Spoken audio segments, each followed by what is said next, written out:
ہمارے پاس جب لوگ آتے ہیں اور وہ داخل طریقت ہوتے ہیں تو ہم جو بنیادی چیزیں ان کو بتاتے ہیں تو ان میں سے ایک چیز یہ لازمی بتاتے ہیں کہ رزق پاک نہیں ہوگا تو باطن روشن نہیں ہوگا. یہ بنیادی بات ہے. اگر رزق پاک نہیں ہے تو میرے حضور نے ارشاد فرمایا کہ ایک بندہ سفر کر کے کعبۃ اللہ کے صحن میں پہنچتا ہے اور کعبے کے پردوں کو تھام رہا ہے, وہ یمد یدیہ, اور لمبے لمبے ہاتھ کر کے کہتا ہے اے اللہ, لیکن اس کا کھانا حرام ہے, اس کا پینا حرام ہے, اس کا لباس حرام ہے, وہ غذا بالحرام, اس کو غذا حرام سے دی گئی ہے. میرے حضور نے فرمایا اس کی کوئی دعا قبول نہیں ہوگی. سفر کیا, جنگل پہاڑ کاٹے, سمندروں کو پاٹ کر کے آگے گیا, ہواؤں کے کلیجے چیر کے آگے بڑھا, مہینوں کی مسافتیں طے کر کے گیا اور کعبۃ اللہ کے سامنے کھڑا ہے, سین حرم میں مطاف میں کھڑا ہے, لیکن اس کا جسم حرام سے پلا ہے. اس نے جو پہنا ہے اس لباس کا تانا یا بانا حرام کا ہے, اس کو غذا حرام کی دی گئی ہے, اس نے پیا حرام کا ہے, اس نے کھایا حرام کا ہے, تو پھر اس کا یہ سارا سفر رائے گاں چلا جائے گا, اس کو کچھ نہیں. تو سب سے پہلی شرط اس عنوان سے عقل حلال ہے. اس کے بعد پھر صدق مقال ہے کہ آپ کی زبان جھوٹ نہ بولے. جب کوئی شخص جھوٹ بولتا ہے, روحانیات تو دور کی بات ہے, اللہ کے فرشتے اس سے 1 میل دور ہٹ جاتے ہیں. جب کوئی شخص جھوٹ بولتا ہے تو حدیث پاک میں آتا ہے اس کے منہ سے ایک خاص قسم کی بدبو نکلتی ہے.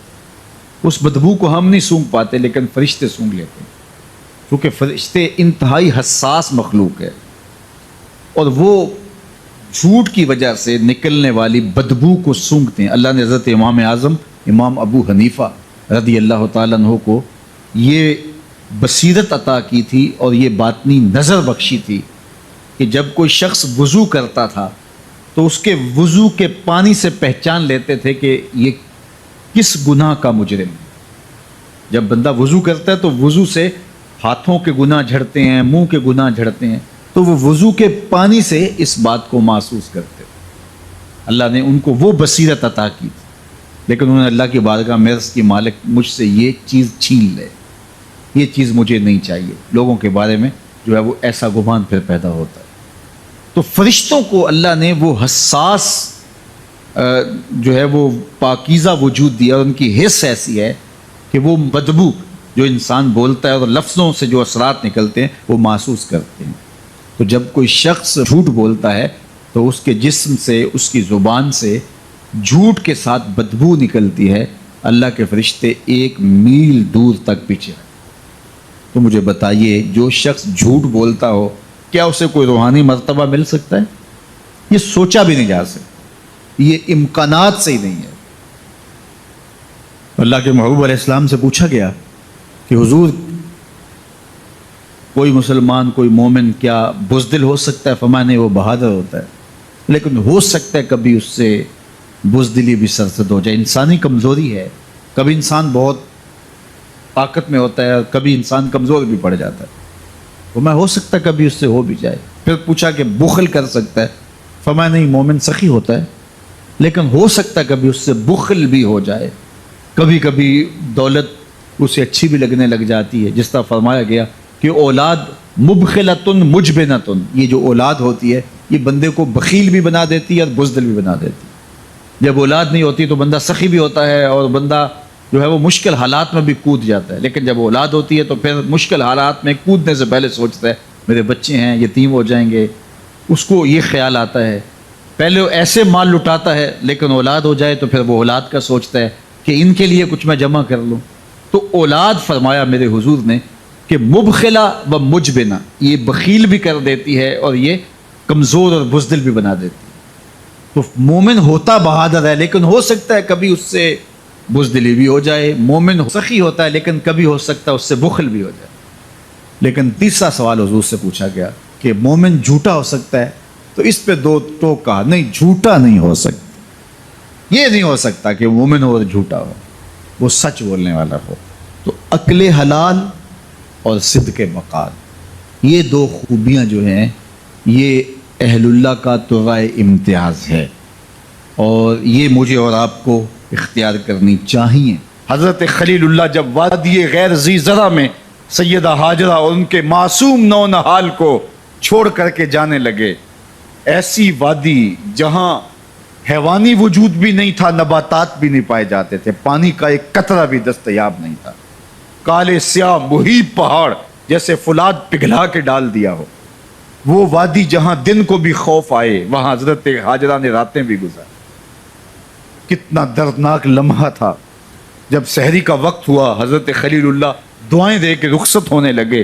حضرت ہاجرہ سلام اللہ نے آگے بڑھ کے اپنے شوہر نامدار کا دامن پکڑ لیا. تمسکت بعضیالہ، دامن پکڑ کے بولی، میرے شوہر نامدار، اس محیب وادی میں، اس پہاڑوں کے دامن میں جہاں دن کو بھی خوف آئے، نونہال معصوم کے ہمراہ مجھے چھوڑ کے کہاں جا رہے ہو؟ حضرت خلیل اللہ نے کوئی جواب نہیں دیا. پھر قدم اٹھایا تو زوجہ نے پھر دامن پکڑا، پھر وہی سوال، پھر کوئی جواب نہیں آیا. تیسری مرتبہ دامن پکڑا، خلیل اللہ کی جانب سے کوئی جواب نہیں آیا. تو خاتون خود بولی، کیا اللہ کا حکم تو نہیں؟ تو حضرت خلیل اللہ نے کہا، نعم، ہاں اسی کا حکم ہے. حضرت ہاجرہ نے دامن چھوڑ دیا، کہا جائیے، خیر سے جائیے، اگر اس کا حکم ہے وہ ہمیں ضائع نہیں ہونے دے گا. جہاں دن نہیں گزارے جا سکتے تھے، پھر اس خاتون نے وہاں راتیں بھی کاٹی. وہ وادی جس میں وحشت بھی قدم رکھتی تھی ڈر ڈر کے، جہاں پھرتے تھے آوارہ تھپیڑے بادے سر سر کے، جہاں پر گھاس اگتی ہے، جہاں نہ پھول کھلتے ہیں، مگر وہ سرزمین ہے آسماں بھی جھک کے ملتے ہیں. اپنی پاک باز بیوی اور نونہال بیٹے کو چھوڑ کے حضرت خلیل اللہ دعائیں دے کے رخصت ہو گئے. تھوڑا سا توشہ تھا، 2-1 دن کے بعد ختم ہو گیا. پھر ماں کی چھاتی سے دودھ بھی خشک ہو گیا. نونہال پیاس سے تڑپنے لگا. ماں تو پھر ماں ہوتی ہے. تڑپتی ہوئی ممتا کا دل بے قرار ہوا. ایک پتھر کے سائے میں معصوم اسماعیل علیہ السلام کو لٹایا اور پانی کی تلاش میں جبل صفا پہ چڑھی. اطراف میں آسمانوں کی طرف دیکھا، کہیں کوئی پرندے اڑتے دکھائی دیں اور پانی کا نشان ملے اور میں وہاں سے بیٹے کے لیے 2 بوند لے آؤں، لیکن کچھ دکھائی نہیں دیا. تا حد نظر پھیلا ہوا آسمان ہی آسمان ہے اور پہاڑ ہی پہاڑ نیچے دکھائی دیتے ہیں. پھر مروہ پہ آئیں. درمیان میں نشیبی جگہ تھی، وہاں بیٹے کا من موہنا چہرہ دکھائی نہیں دیتا تھا. دوڑ کے گزری اور جا کے صفا پہ گھوم کے دیکھا، کچھ نظر نہیں آیا.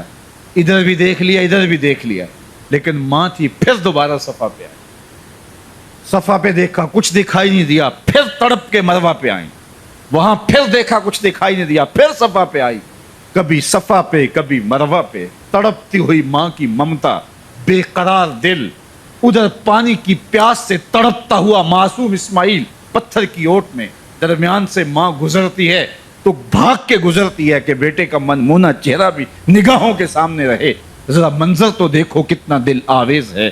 اللہ اکبر. سینوں میں پتے پانی ہو جائیں، پتھر بھی ہو تو پگھل جائے اس زہرہ گداز داستان سے.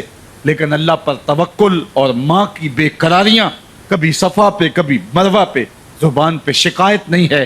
پھر جب مروہ پہ پہنچتی ہیں، 7 چکر مکمل ہو گئے، تو ادھر کیا دیکھا کہ معصوم اسماعیل ایڑیاں رگڑ رہا ہے. ماں کا دل ڈولنے لگا کہ بیٹا آخری لمحوں میں. دوڑی کہ بیٹے کو جا کے اپنی چھاتی سے چمٹاؤں، ہو سکتا ہے 2 قطرے دودھ کے اس کی زندگی کی آس بندھا دیں. تو ماں دوڑتی ہوئی آئی، لیکن جب قریب آئی تو منظر بدلا ہوا تھا. معصوم کی ایڑیوں کے رگڑنے سے تازہ چشمہ پھوٹ رہا ہے. پانی ہے کہ بے قابو ہونا چاہ رہا ہے. آگے بڑھی، جلدی جلدی مٹی کی منڈھیری کرتے ہوئے کہا، زم زم، رک جا رک جا. اللہ اکبر. ہاجرہ سلام اللہ علیہا نے حضرت اسماعیل کی محبت اور اپنے رب پر توکل کی انوکھی اور البیلی داستان رقم کی. کہا، ہاجرہ تو نے بھی حد کر دی، لیکن قیامت تک تیری راہوں کو بھی جلوہ گاہ بنا دیں گے. یہاں نبی بھی دوڑیں گے، ولی بھی دوڑیں گے، غوث بھی دوڑیں گے، قطب اور ابدال بھی دوڑیں گے، شہنشاہ بھی دوڑیں گے، کج کلا بھی دوڑیں گے. یہ دوڑنا ہم عبادت بنا دیں گے. حتیٰ کہ امام الانبیاء بھی ان راہوں کی سائی کرتے رہے. عجیب رنگ، عجیب منظر اور عجیب کیف کا عالم. اچھا، یہاں رک کے ایک بات کرنا چاہوں گا. اگر آپ کی توجہ ہو، جہاں حضرت ہاجرہ دوڑی اور ان کے مبارک قدم وہاں لگے اور لگ کے ہٹ گئے، عارضی نسبت ہے، مستقل نسبت نہیں ہے. جہاں ان کے قدم لگ کے ہٹ گئے وہ جگہ تو جلوہ گاہ بن گئی، اور جہاں حضور خود جلوہ فرما ہیں وہ گنبد خضرا جلوہ گاہ کیوں نہیں ہو سکتا؟ اب یہ پانی جہاں حضرت اسماعیل کے قدم لگے، یہ پانی دنیا کا عظیم ترین پانی ہے، اور پھر اس کا پروٹوکول یہ ہے اس کو کھڑے ہو کے پیا جاتا ہے۔ یار یہاں بھی روک کے ایک بات کہہ دوں، حضرت اسماعیل کے قدموں کو چھونے والے پانی کا پروٹوکول ہے کہ اس کے لیے کھڑے ہو جائیں، اور حضرت اسماعیل مسجد اقصیٰ میں جس کے پیچھے کھڑے ہو کے نماز پڑھتے ہیں اس امام کے لیے کھڑے ہو کے مصطفیٰ جان رحمت پہ لاکھوں سلام پڑھ لیں تو اس میں شرک کہاں سے آ جائے گا؟ تو یہ تکریم ہے، یہ عزت ہے اس پانی کی کہ اس نے حضرت ذبیح اللہ کے قدم چھوئے ہیں۔ تو یہ سارا حج اللہ اکبر ہمیں ہمارے ماضی سے جوڑتا ہے۔